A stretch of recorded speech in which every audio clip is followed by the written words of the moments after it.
তাই এই জানলাটা হয়তো আমি বেশিক্ষণ খোলা রাখতে পারবো না। এটা 15 তারিখে পয়লা বৈশাখ, তো আমি সমস্ত কিছু গুছিয়ে উঠতে পারবো না, কারণ এখানে কাজ হবে, এখানে লাইট লাগানো হবে, তো আমাকে রান্নাঘর আবার চেঞ্জ করতে হবে। আর মাথাটা এখন ঠিক মতন কাজ করছে না। টিভি ক্যাবিনেট একদম রেডি। নমস্কার, আমি মহুয়া। আরও একবার স্বাগত জানাই সবাইকে আমার ভ্লগে। সকাল সকাল আজকে আবারও আপনাদেরকে নিয়ে চলে এসেছি আমার নতুন ফ্ল্যাটে। আর যখনই এখানে আসি আশেপাশের প্রত্যেকেই একটা কথা জিজ্ঞেস করে যে মৌ তুমি এখানে কবে আসছো। তো পাশে একটা কাকিমা জিজ্ঞেস করছিল, তাই ওনাকে বললাম যে এই মাসেই আসছি। তো দাঁড়ান, দরজাটা একটু বন্ধ করে দিই, যেহেতু সিকিউরিটি কাকা নেই। চলুন এবার ওপরে যাওয়া যাক। ঘন্টার আওয়াজ পাচ্ছি, মনে হয় শাশুড়ি পুজো করছে, কারণ আজকে তো বৃহস্পতিবার, সেই জন্য। তো হ্যাঁ, দেখেও আসলাম পুজো করছে আজকে। চাবিটা আসলে এখন মিস্ত্রিরা তো নেই, ওনারা ঈদে বাড়ি গেছে, আজকে আসবে, তো চাবিটা ওই জন্য শাশুড়ির ঘরে থাকে।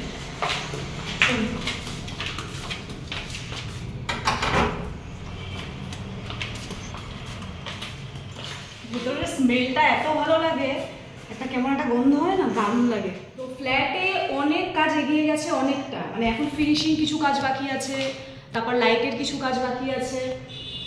তো মিস্ত্রি দাদারা যেহেতু ঈদে বাড়ি গেছে, তো আজকে ওনাদের আসার কথা, কালকে আসার কথা ছিল, কালকে আসেনি, আজকে হয়তো আসবে। এসে পুরো আমাদের 10 থেকে 11 তারিখের মধ্যে হয়তো সমস্ত কিছু করে হ্যান্ড ওভার করে রেখেছিলাম। পয়লা বৈশাখে ঢুকবো, কিন্তু পয়লা বৈশাখে হয়তো ঢোকা হবে না, কারণ ওনারা যদি 10-11 তারিখে আমাদের ফ্ল্যাটটা হ্যান্ড ওভার করে, তো মানে 15 তারিখের মধ্যে, যেহেতু এপ্রিলের 15 তারিখে পয়লা বৈশাখ, তো আমি সমস্ত কিছু গুছিয়ে উঠতে পারবো না, কারণ একটা জায়গা থেকে আরেকটা জায়গায় শিফট হতে অনেক দিন সময় লাগে।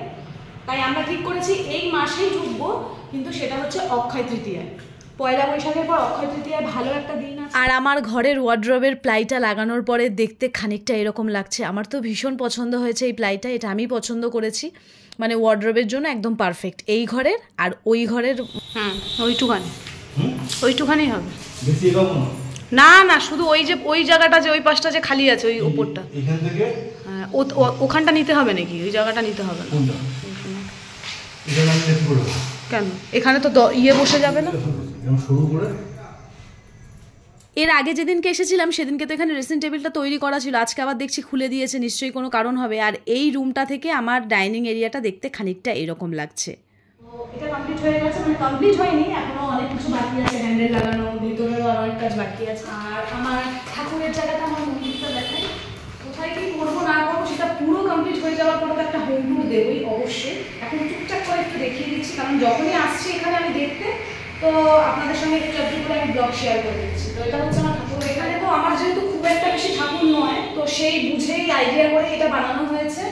তো এখানে এখানে কাজ হবে, এখানে লাইট লাগানো হবে, আর এখানে আমার ঠাকুর থাকবে। এখানে স্টোরেজ করা হয়েছে, এই একটা, নিচেরটা খুলতে পারবো না, কারণ নিচেরটা মানে ধরার মতন গ্রিপ নেই, তো ওই জন্য খুলতে পারবো না, ভেতরে করা হয়েছে। আর এটা তো হয়ে গেছে কমপ্লিট, এটাতেও অনেক স্টোরেজ আছে, খোলা যাচ্ছে না, কোনো কিছুই খোলা যাচ্ছে না, কারণ ওনারা হ্যান্ডেল লাগাবে তারপরে।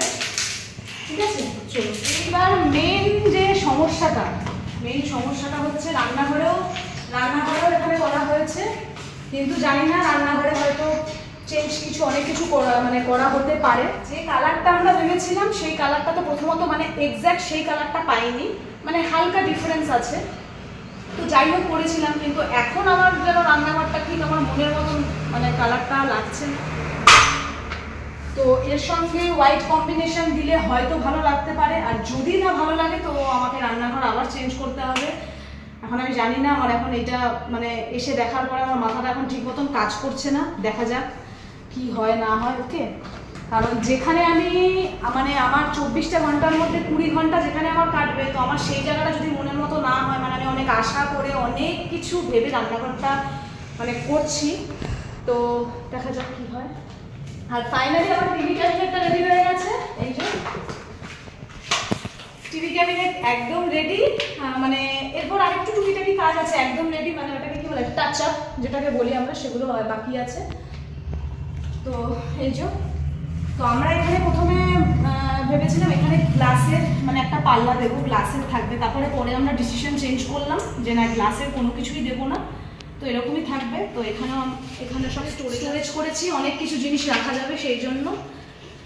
আর এখানে হয়তো আমার এইখানটাতে হয়তো আমার অ্যাকোরিয়াম থাকবে, এই জায়গাটা এখানেও থাকতে পারে বা অন্য কোনো জায়গায় থাকতে পারে। তারপর ডাইনিং টেবিল রাখা হবে, সোফা রাখা হবে, সব কিছুই এখানে রাখা হবে। আর এখানে আছে এত বড় একটা জানলা, যেইটা আমি খুলতেই পারবো না, মানে খুব কম সময়ের জন্য হয়তো খুললাম, কারণ আমার রাস্তার ধারে আগেও আমার এই সমস্যাটা ছিল, বিয়ের পরে তো রাস্তা এখানেই বাড়ি ছিল, প্রচণ্ড ধুলো হয়, গাড়ি ঘোড়া গেলে প্রচণ্ড ধুলো হয়, ঠিক আছে, মানে তখন আমি ধুলো পরিষ্কার করতে করতে পুরো পাগল হয়ে যেতাম, আর স্কিন চুল সমস্ত কিছু বারবার সেই সমস্যার সম্মুখীন হতে চলেছি। তো এখন যেহেতু ঘরে অনেক জিনিস থাকবে, এই জানলাটা হয়তো আমি বেশিক্ষণ খোলা রাখতে পারবো না, এটা আমাকে বন্ধই রাখতে হবে, নাহলে আমার সোফা এই সমস্ত কিছু জিনিস আমি যে সাজাবো পুরো নষ্ট হয়ে যাবে, ঠিক আছে। তো এখান থেকে একবার বাইরের ভিউটা দেখাই আপনাদেরকে। যখনই জানলা খুলে বলুন বা ধরুন ব্যালকনিতে গিয়ে দেখি চতুর্দিকটা এরকম সবুজ দেখা যাচ্ছে, তখন একটা আলাদাই যেন পজিটিভ এনার্জি ভেতরে কাজ করে, ভীষণ ভালো লাগে দেখতে। দেখুন কি সুন্দর লাগছে না, চতুর্দিকটা সবুজ, আর এই দেখুন ফ্ল্যাটের সামনেই একদম রাস্তা, অনবরত গাড়ি যাতায়াত করে, আর এখান থেকে ওই যে মায়ের ফ্ল্যাটটা দেখা যাচ্ছে, ওই যে একটা গেঞ্জি ঝুলছে যে মানে জানলাটা, ওইটা। আর এইখানটা লাগানো হবে যে আউটারটা, ওটা এখানটা বসানো। তো চলুন ছোট্ট করে একটুখানি দেখিয়ে দিলাম কতদূর কি কাজ এগিয়েছে। এইবার আশা করি একদম পুরো কাজ কমপ্লিট করে তারপরেই আসবো, কারণ মিস্ত্রি দাদারা এসে গেলে তখন তো আর আসা যাবে না বারে বারে, তখন আসা যাবে না, কারণ তারপরে এরপরেই আমার কদিনের পর হয়তো এক সপ্তাহ পরেই ঘরের রং আরম্ভ হবে, তখন তো আরোই আসা যাবে না। তো এরপর একেবারে পুরোপুরি কাজ কমপ্লিট করে দেখাবো, আর যদি মাঝখানে আসতে পারি বা রান্নাঘরের যদি কোনো কিছু চেঞ্জ করি সেগুলো তো অবশ্যই শেয়ার করবো। টাইলসের কালার বুঝেই এটা করেছি, মানে আমার কিচেনের যে কালারটা ওইটাই বুঝে এটা করেছি। আর এখানে হচ্ছে এইখানে দুটো ক্যাবিনেট হবে, মানে বাথরুমের তো অনেক কিছু জিনিস থাকে, সেগুলো ভাবছি এখানেই রাখবো, ওগুলো আর ওইদিকে ঘরে কোথাও নিয়ে যাবো না। তো এইটা আমাদের মানে পরে প্ল্যান হয়েছে, তো এই জন্য এটা এখানে করা হবে। ওয়াশিং মেশিন আমার এখানে থাকবে, এই জায়গাটা ওয়াশিং মেশিন থাকবে, আর বাথরুমে তো দেখতেই পেলেন, ঠিক আছে। তো এখন ঘর পরিষ্কার করার পালা, পরিষ্কার করতে হবে, এই একটা টেনশন মাথার মধ্যে আছে। তারপর একবার শিফট হয়ে গেলে তখন আস্তে আস্তে সমস্ত কিছু গুছিয়ে নেওয়া যাবে। হোপ আমরা অক্ষয় তৃতীয়ার মধ্যে ঢুকতে পারলে খুবই ভালো হবে, আশা রাখছি ঢুকে যাব। এটাও আমার একটা রুম, এটা আমার সিঙ্গেল রুম 1 BHK। আগে এইটার সাথে এটা পুরো জয়েন্ট ছিল, তো আমি পার্টিশন দিয়ে মাঝখানে বাথরুমটা বড় করে নিয়েছি। তো এটাও পরে দেখাবো, এটা আমার লক আছে, চাবি নেই আমার কাছে। তো এটা আমাদের ডোডোর স্টাডি রুম, স্টাডি রুমও হবে, আর আমার বিজনেসের জিনিসপত্র এখানে থাকবে। তো এটাও পরে দেখাবো আপনাদের সঙ্গে। এর ভেতরেও সমস্ত মালপত্র রয়েছে, মিস্ত্রি দাদারা এখানেই থাকে, ঠিক আছে। তো এই ফ্লোরে আমার দুটো, আর এটা হচ্ছে আমার দেওরের রুম। নিচে আছে ভাসুর আর শাশুড়ি, শ্বশুর, আর এটা আমার দেওরের। এর আগে যে আমি আমার কিচেনের যে ভিডিওটা শেয়ার করেছিলাম, ওটাতে আপনারা অনেকটাই ভালোবাসা দিয়েছেন, আমার জন্য অনেক। তো এইভাবেই পাশে থাকবেন, আর ভিডিওগুলো কেমন লাগছে অবশ্যই কিন্তু কমেন্ট করে যাবেন। তাতে দেখা করছি নতুন আরও একটা ভিডিও নিয়ে। সকলে ভালো থাকবেন, সুস্থ থাকবেন, বাই।